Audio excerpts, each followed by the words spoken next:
La grande historienne et académicienne Hélène Carrère d'Ancos, morte à l'âge de 94 ans le 5 août 2023, va être honorée à Paris ce vendredi.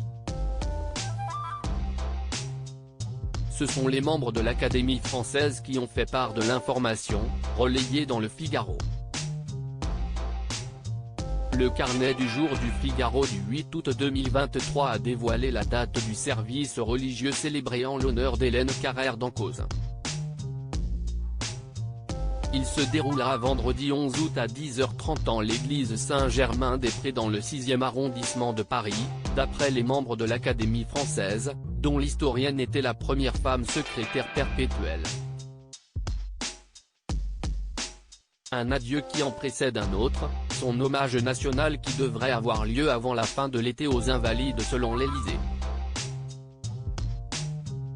Dans un communiqué diffusé le lendemain de sa mort à l'âge de 94 ans daté du 5 août 2023, le président Emmanuel Macron et son épouse Brigitte Macron ont salué un destin exceptionnel, mu par l'amour de notre pays, de sa langue et de sa culture.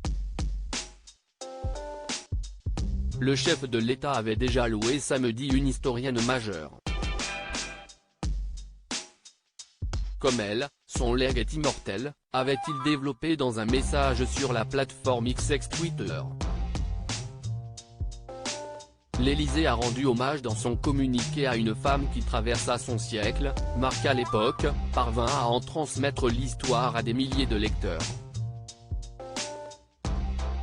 L'amour de l'histoire et un destin historique. Née à Paris le 6 juillet 1929, Hélène Carrère d'Ancos était la fille d'une Italienne et d'un philosophe géorgien émigré en France, Georges Zourabichvili, qui sera plus tard assassiné.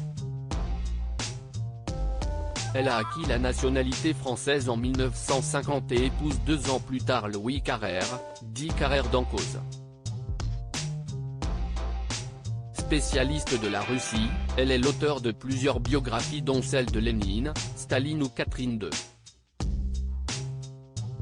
Vladimir Poutine avait réagi à son décès, espérant que son héritage aidera à améliorer les relations entre Moscou et Paris, sur fond de conflit en Ukraine.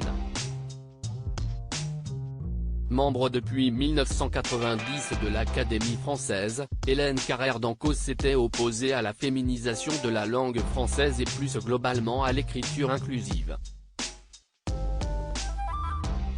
Mère de 3 enfants aux brillantes carrières, parmi lesquels la médecin et consultante dans les médias Marina, elle a également eu une carrière politique et a notamment été élue au Parlement européen en juin 1994.